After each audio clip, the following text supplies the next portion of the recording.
இந்த உலகத்தில் உங்ககிட்ட இருக்கிற காசு பணம் பொன் பொருள் இந்த மாதிரி எந்த மாதிரி பொருளாக இருந்தாலும் சரி, அதை மற்றவங்க நினச்சாங்கன்னா ரொம்ப சுலபமாக திருடிட்டு போயிடுவாங்க. ஆனால் உங்ககிட்ட இருக்கிற அந்த அறிவை மட்டும் யாராலுமே திருட முடியாது. அதனால தான் எல்லாருமே கல்வி கற்கணும், எல்லாருமே அவங்க நாலேஜை வளர்த்துக்கணும், யாருமே அறிவு குருடர்களாக இருக்கக்கூடாது அப்படின்னு சொல்லிட்டு சொல்கிறோம். இதை உணர்த்துறதுக்காக ஒரு சின்ன கதை ஒன்று பார்ப்போம். முன்னொரு காலத்தில் ஒரு ஊரில் ஒரு சின்ன பையன் ஒருத்தன் வாழ்ந்துக்கிட்டு வந்தான். அந்த ஊரில் இருக்கிற ரயில்வே ஸ்டேஷனில் அந்த பையன் ரொம்ப அமைதியாக உட்காந்துக்கிட்டு இருக்கான். அந்த ஊர்லேருந்து போகிற எல்லா ரயிலுமே கிளம்பி போயிடுச்சு, கடைசி ரயிலுமே போயிடுச்சு. ஆனால் இந்த பையன் எந்த ஒரு ரயிலுக்காகவுமே வெயிட் பண்ணலை. தினமுமே சாயங்கால நேரத்தில் அந்த ரயில்வே ஸ்டேஷனில் வந்துட்டு ரொம்ப அமைதியாக உட்காந்துக்கிட்டு இருப்பான். அவனுடைய கண்கள்லாம் பார்த்தீங்கன்னா ரொம்ப கலங்கியிருக்கு, ரொம்ப செவந்திருக்கு. அவனுடைய கையில் ஒரு சின்ன பேப்பர் ஒன்று வச்சுருக்கிறான். அந்த பேப்பரை திறந்து பார்த்து படிச்சுக்கிட்டே இருக்கிறான். அந்த பேப்பரை பார்க்குறதுக்கே ரொம்ப பழமையான பேப்பராக இருக்குது. அதில் இருக்கிற இங்கு கூட ரொம்ப பழைய எழுத்துக்களாக தெரியுது. அந்த பையன் அப்படியே படிச்சுக்கிட்டு இருக்கான். அந்த லெட்டர் வந்து அவனுடைய அம்மா கடைசியாக அவனுக்கு எழுதி கொடுத்த ஒரு லெட்டர் தான். அதில் என்ன எழுதியிருக்குன்னா, இங்கே பாருப்பா, உன்னுடைய வாழ்க்கையில் என்றைக்குமே அந்த படிக்கிறத மட்டும் விட்டுறாத. எவ்வளோ முடியுமோ அந்த அளவுக்கு நீ கற்றுக்க, எவ்வளோ கற்றுக்கிறியோ அந்த அளவுக்கு நீ வாழ்க்கையில் உயரலாம் அப்படின்னு சொல்லிட்டு எழுதியிருக்கு.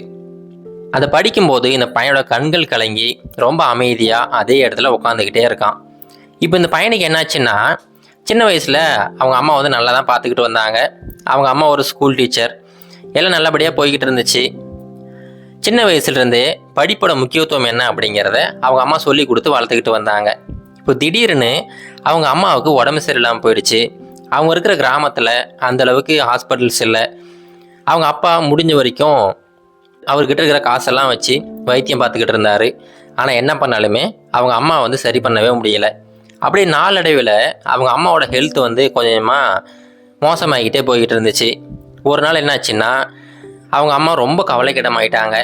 அவங்களுடைய மரணப்படுக்கையில் படுத்துக்கிட்டு இருக்கும்போது இந்த பையனை கூப்பிட்டு கடைசியாக ஒரே ஒரு வார்த்தை சொல்கிறாங்க, தம்பி, எந்த காலமானாலும் சரி நீ படிக்கிறத மட்டும் விட்டுறாத அப்படின்னு சொல்லிட்டு கடைசியாக அவங்க கண்களை மூடுறாங்க. அதுக்கப்புறமா அவங்க அப்பா வந்து குடிக்க அடிமையாயிட்டார். தினமும் குடிச்சிட்டு தான் வீட்டுக்கு வருவார். இதனால் நாளடைவில் இவங்ககிட்ட இருக்கிற எல்லா காசுகளுமே போயிடுச்சு. அவங்க அப்பா இருக்கிற பொருட்கள்லாம் விற்று விற்று குடிக்க ஆரம்பிச்சிட்டாரு. இதனால் ஒவ்வொரு நாளுமே இவங்க சாப்பாட்டுக்கே ரொம்ப கஷ்டப்படுற நிலைமைக்கு தள்ளப்பட்டுட்டாங்க.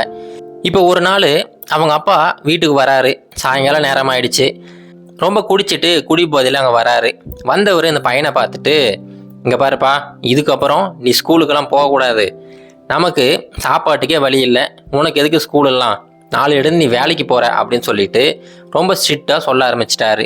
இதை கேட்ட உடனே அந்த பையனுக்கு ரொம்ப அழுக வந்துடுச்சு. அவங்க அம்மா கொடுத்து அந்த சீட்டை வச்சுக்கிட்டு அப்படியே அழுதுகிட்டே தூங்கிட்டான். இப்போ அடுத்த நாள்லேருந்து இந்த பையனால் ஸ்கூலுக்கு போக முடியல. ஏதோ ஒரு கிடைச்ச வேலையை செஞ்சுக்கிட்டு அப்படியே உயிர் வாழ்ந்துக்கிட்டு இருக்கான். ஆனாலுமே அவன் மனசில் இருந்து அந்த வெறி மட்டும் போகவே இல்லை. எப்படியாவது படிக்கணும் அப்படின்னு சொல்லிட்டு ஒவ்வொரு நாளும் ஸ்கூலுக்கு வெளியில் போய் நின்று பார்த்துக்கிட்டே இருப்பான். அந்த டீச்சர் சொல்லி கொடுக்குறத இவன் அப்படியே மனசுக்குள்ளார ரொம்ப கணக்கச்சிதமாக கேட்டுக்கிட்டே வந்துக்கிட்டு இருந்தான். இவங்ககிட்ட எந்த ஒரு நோட் புக்குமே கிடையாது, எழுதுறதுக்கு எதுவும் பேனா கூட கிடையாது. ஆனால் அவங்க சொல்கிற எல்லாத்தையுமே அவங்க மனசில் அப்படியே கல்வெட்டு மாதிரி பதிச்சுக்கிட்டே வந்தான். இப்படியே நாட்கள் கடந்து போய்கிட்டு இருந்துச்சு. இப்போது திடீர்னு ஒரு நாள் அந்த டீச்சர் வந்து இவன் இருக்கிறத பார்த்துட்டாரு. அவர் வந்து இவங்ககிட்ட கேட்குறாரு, ஏன்ப்பா வெளியில் நின்றுக்கிட்டு இருக்க, நீ உள்ளே வந்து உட்கார வேண்டியதானே அப்படின்னு சொல்லிட்டு கேட்குறாரு. அந்த பையன் நடந்த விஷயம் எல்லாத்தையுமே சொல்கிறான். அதனால் அவங்க டீச்சர் என்ன பண்ணுறாங்கன்னா, அவங்ககிட்ட இருக்கிற அந்த பழைய புத்தகங்கள் எல்லாத்தையுமே கொடுத்து அந்த பையனை படிக்க சொல்கிறாங்க. நீ ஸ்கூலுக்கு வரலாம் கூட பரவாயில்லப்பா, நீ இதை படி, நல்லா படிச்சுட்டு பரீட்சை மட்டும் வந்து எழுது அப்படின்னு சொல்லிட்டு அவனுக்குன்னு நிறைய சலுகைகள்லாம் ஏற்பாடு பண்ணுறாங்க. இப்படியே போய்கிட்டு இருக்கும்போது அந்த ஊரில் ஒரு பெரிய சயின்ஸ் எக்ஸிபிஷன் ஒன்று ஏற்பாடு பண்ணியிருக்காங்க. அந்த எக்ஸிபிஷனுக்கு நிறைய ஊர்களில் இருந்தும் நிறைய பெரிய பெரிய ஸ்கூலில் இருந்தும் நிறைய பார்ட்டிசிபெண்ட்ஸ்லாம் வருவாங்க. அந்த எக்ஸிபிஷனோட மெயின் நோக்கம் என்னென்னா, யார் அந்த எக்ஸிபிஷனில் ரொம்ப நல்லா பர்ஃபார்ம் பண்ணுறாங்களோ அந்த குழந்தைகளுக்கு ஸ்காலர்ஷிப் கொடுப்பாங்க. அந்த நகரத்திலேயே இருக்கிற ஒரு பெரிய பள்ளிக்கூடத்தில் அவங்களுக்கு படிக்கிறதுக்கு சீட்டுமே ஏற்பாடு பண்ணி கொடுப்பாங்க. இப்போ இந்த தகவல் இந்த பையனுக்குமே வந்து சேருது. இப்போ இந்த பையனுக்கு கிடைச்ச ஒரு பொன்னான வாய்ப்பு இதை வந்து நழுவ விடக்கூடாது அப்படின்னு சொல்லிட்டு முடிவு பண்ணுறான். ஆனால் அந்த சயின்ஸ் எக்ஸிபிஷனுக்கு போகணும் அப்படின்னா இவங்ககிட்ட ஏதாவது ஒரு ப்ராஜெக்ட் இருக்கணும். இவங்ககிட்ட எதுவுமே இல்லை, கையில் காசுமே இல்லை. என்ன பண்ணுறதுன்னு தெரியாமல் பக்கத்தில் ஒரு எலக்ட்ரானிக் ஷாப் இருக்குது. அங்கே போயிட்டு அவங்க வேஸ்ட்டுன்னு வச்சுக்கிட்டு இருந்த அந்த ஒயர் ஆகட்டும், பேட்டரி ஆகட்டும், அதெல்லாம் கேட்டு வாங்கிட்டு வரான். எல்லாத்தையும் கொண்டு வந்து இவன் புதுசாக ஒரு ப்ராஜெக்டை தயார் பண்ணுறான்.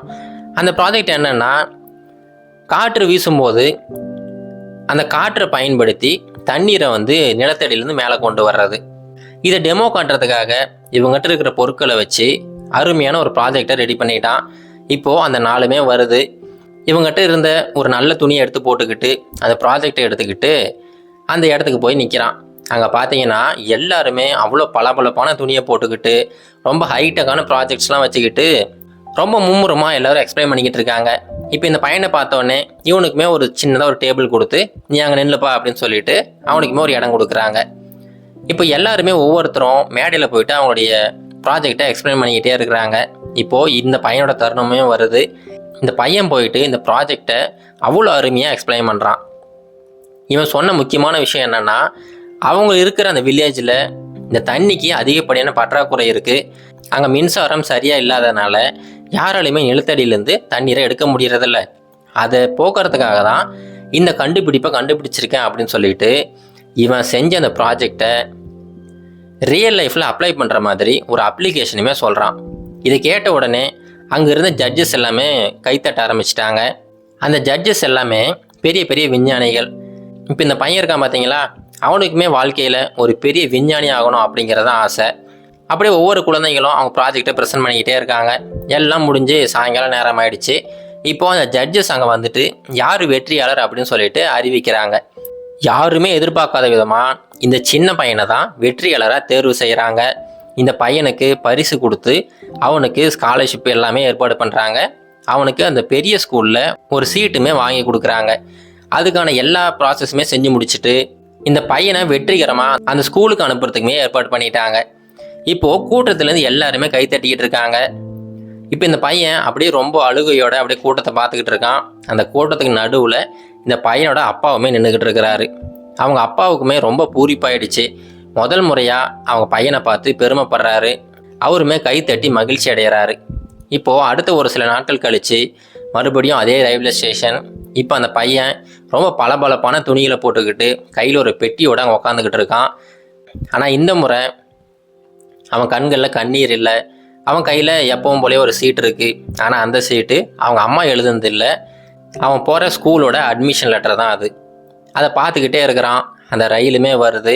அதில் ஏறி அந்த ஸ்கூலுக்குமே கிளம்பிட்டான். இப்போ இந்த பையன் வாழ்க்கையில் ஒரு மிகப்பெரிய ஒரு வெற்றியாளராகவே மாறுறான். இப்போ நாம் இந்த கதையிலேருந்து தெரிஞ்சுக்க வேண்டியது ஒன்றே ஒன்று தாங்க.